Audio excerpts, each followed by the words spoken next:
And when I was 18, I was a fairly new Christian, and I really, really, really loved listening to worship music. And there was this one particular band who had this one particular album that I used to listen to repeat on YouTube. And it was called My Passion. And this was the days before Spotify. So I decided that I wanted my own copy of this album. I was going to download it for myself. So I went on the sort of bio that you get underneath the YouTube video bit, and it said to download, go to www.mypassion. So I opened a new window on my web browser and typed in www.mypassion.org or com, I don't remember. And what came up was not a Christian worship album website, but a porn website.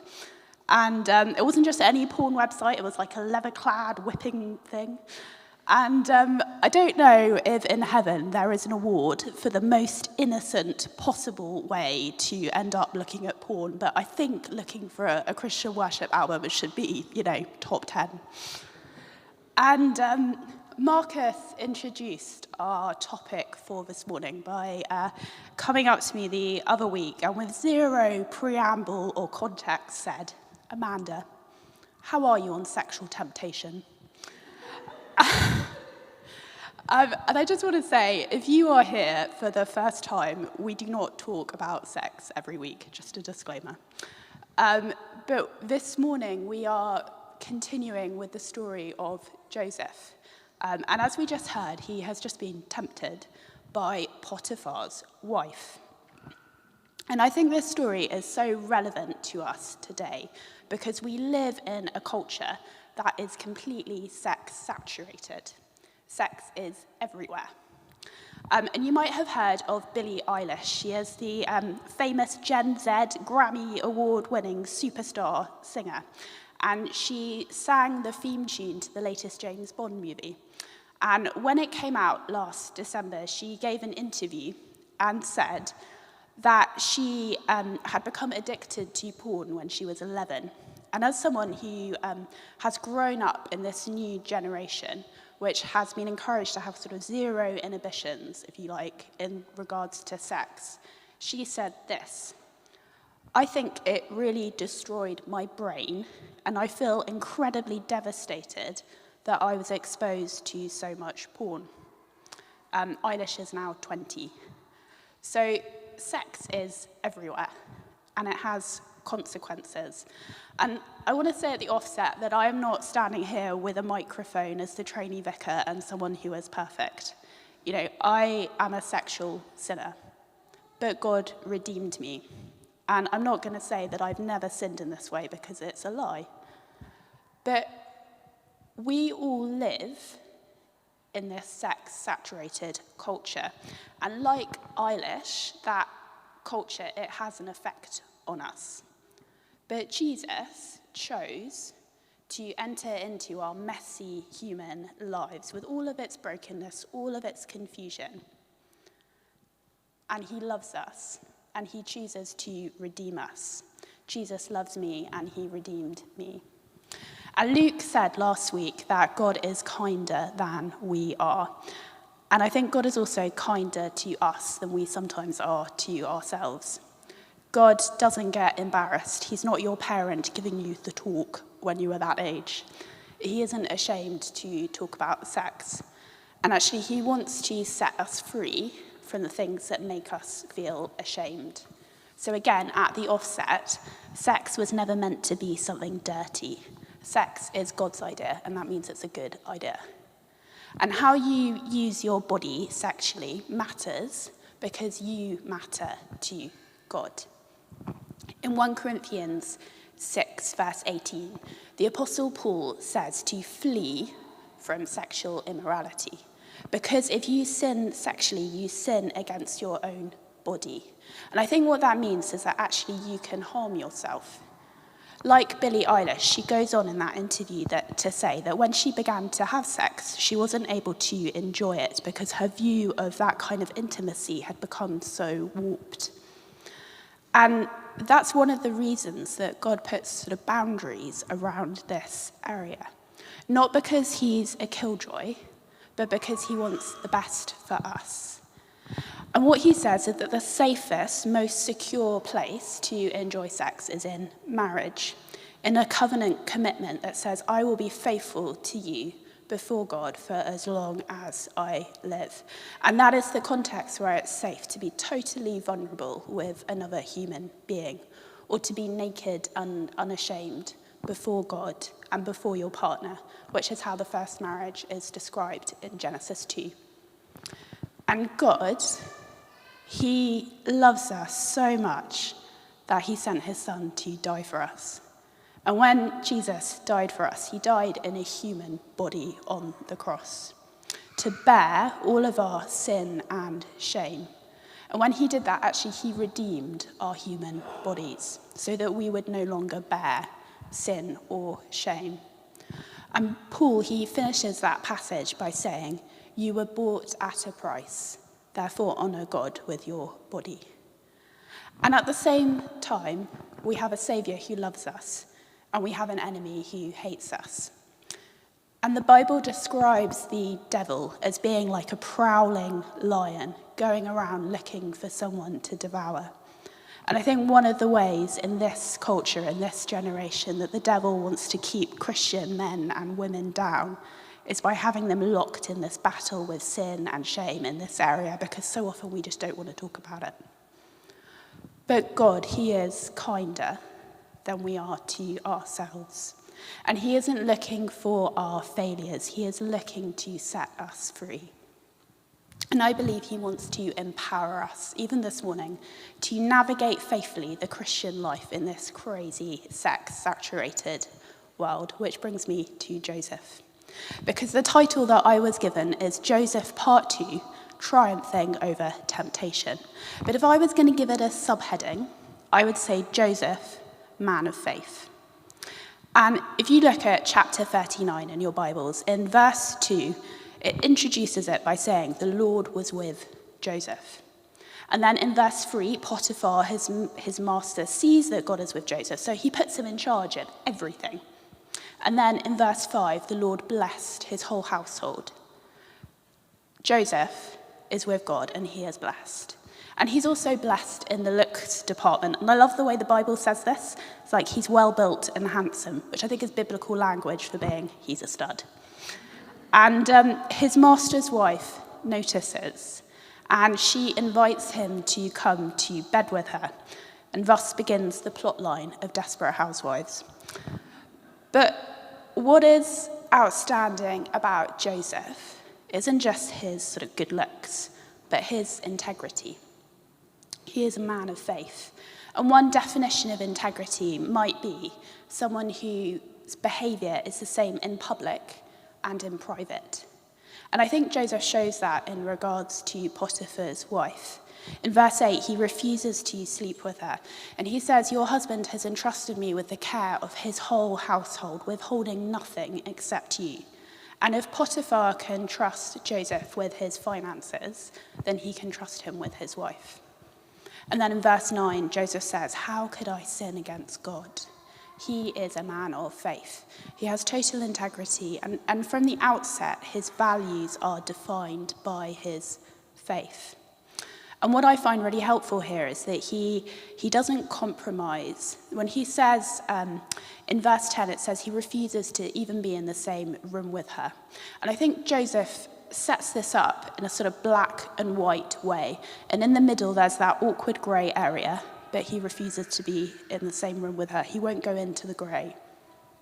And he does something as well that is really, really practical, in line with Paul in Corinthians. Flee from sexual immorality. How does Joseph, man of faith, triumph over sexual temptation? He flees. Good advice. Oscar Wilde famously said, I can resist everything except temptation. And it's true. You know, you tell yourself not to eat that slice of cake. Close your eyes. What are you thinking about? Cake. Navigating that grey area is really hard. Resisting temptation is exhausting. So flee. And Joseph, if you look at it, he doesn't resist. In verse 12, he tries it on again, and he literally runs away. And I think in that, Joseph recognizes something of the prowling lion looking out for someone to devour. I think he also recognizes that this is a spiritual battle. It's the man of faith who instinctively responds, how could I sin against God? Because another key to triumphing over sexual temptation is to bring the battle to God. I can resist everything except temptation. Then get spiritually smart and don't resist the temptation. When Jesus overcame temptation in the desert, he didn't resist temptation, he resisted the devil. And that's where the battle is. The battle is God's, and he's already won. So resist the source. The brother of Jesus, James, writes in the New Testament, resist the devil and he will flee from you. So flee from sexual immorality and resist the devil. And again, very, very practical from this passage. Joseph is a man of faith, and I think he keeps himself busy. You know, it's a wise person who said that the devil makes use of idle hands. And all the way through, reading Genesis 39, you get the impression that Joseph works quite hard. And if you're occupied, then there's kind of less empty space for you to get distracted by things. You know, the times when I have struggled the most with sexual temptation has often been when I've been bored. And we all have areas in our lives where we feel more vulnerable. And it's in those moments that you need to halt. And I've never done this in a sermon before, but I'm going to do that Anglican thing. HALT is made up of 4 letters. H is for hungry, A is for angry, L is for lonely, and T is for tired. So halt. And sin is deceptive. It will lie to you and seduce you, and it will particularly prey on you in those moments of vulnerability when you're feeling weak and you're tempted to think, oh, I'm exhausted, this will just help me to relax. But if you know that you're prone to that kind of vulnerability, super practical, keep yourself busy. And also keep yourself in community. Joseph was in a foreign country, without a church or family or accountability, and he's single. He must have really wanted that bit of physical comfort. And when I struggled in this area was when I was in Asia and I was lonely. And I remember my first year there being in a culture where people didn't touch each other very much. And one day just being really aware of being on my own. And I suddenly realized that one of the reasons I felt so lonely was because no one had touched me for about 3 months. And that experience taught me that actually I really need hugs, and that's okay. Because physical touch is really important. And I'm not talking about sex. You can have physical pleasure without love. But physical affirmation that you are loved and valued, that is something that we all need, even if you're not a very kind of touchy person. And all of us have what you might call a kind of invisible love tank that we carry around with us. And if your love tank is full, then you're happy. If your love tank is getting a bit low, you're probably not at your best. And if your love tank goes into deficit, that's when you're going to start looking for someone or something to sort of help you fill that void, anything to make you feel better. Even if it's a substitute for real love that leaves you even more lonely and empty than you were before. So halt and find someone to give you a hug. How can we triumph over temptation? Keep yourself busy. Keep yourself in community and be aware of your love tank. And finally, Joseph is self-aware. Now, this isn't strictly in this passage, but I'm going to explain what I mean, and then you can go away and decide whether you agree with me or not. But in Genesis, Joseph has grown up with the results of, I think, what you can call sexual brokenness all around him. He is the son of Jacob. And if you go backwards to Genesis 29, Jacob falls in love with Rachel, who's Joseph's mother. But he gets tricked into marrying her older sister first, and then he can marry Rachel. And these 2 sister wives, they don't get on very well. And in Genesis 30, they bargain with one another and manipulate Jacob sexually. And then they give their husbands their respective maidservants as concubines. So Jacob ends up with not one, but 4 women, each of them vying for his affections. And I really hope that they had a lot of bathrooms in their house, because that would be a very awkward queue for the shower in the morning. And he has 12 sons from these 4 different women. And they all grow up in the midst of this. And he also has 1 daughter. And his daughter, Dinah, who's Joseph's half-sister, is brutally raped in Genesis 34. And then her brothers avenge her by murdering all the men in the local village. And then in Genesis 35, we learn that Joseph's eldest half-brother then sleeps with one of his dad's concubines, who's also their stepmother. And it's one of those moments when you think, really, God, you chose this people, this family, really? But to summarize, Joseph grows up witnessing firsthand the kind of collateral damage that happens with sexual pain. And my theory is, did Joseph already learn what Billie Eilish had to learn the hard way? That sex done in the wrong way can harm us. So he was able to sort of look ahead to the long term.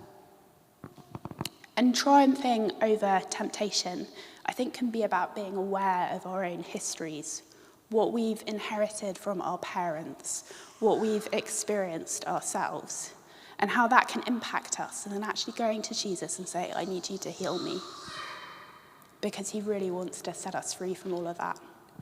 And we live in this sex-saturated world, which says that you can't live without sex, and it's not true.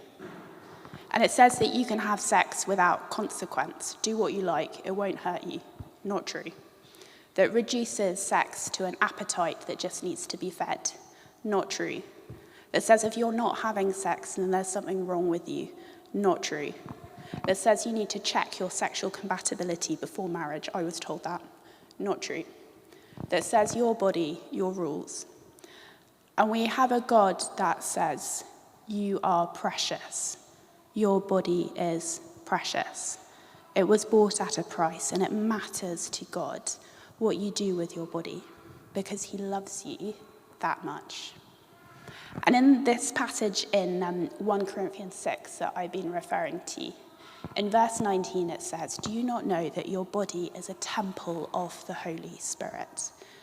And the real key to triumphing over temptation, the key to most things in life, and the best way to fill up an empty love tank, is to be filled with the Holy Spirit.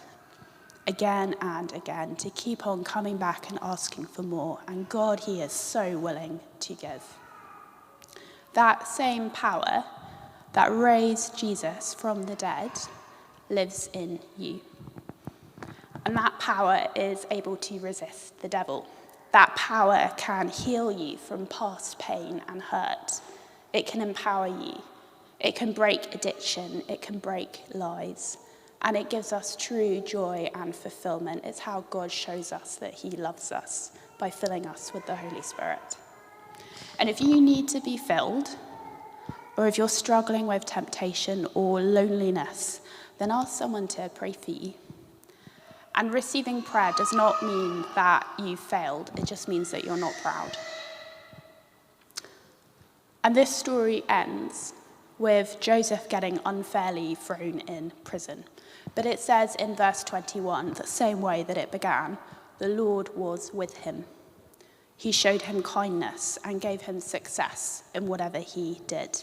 And my prayer for myself this morning, and my prayer for all of us this morning, is to know that the Lord is with us. His will is to bless us and to bring us success. And he will do that when we give him our lives.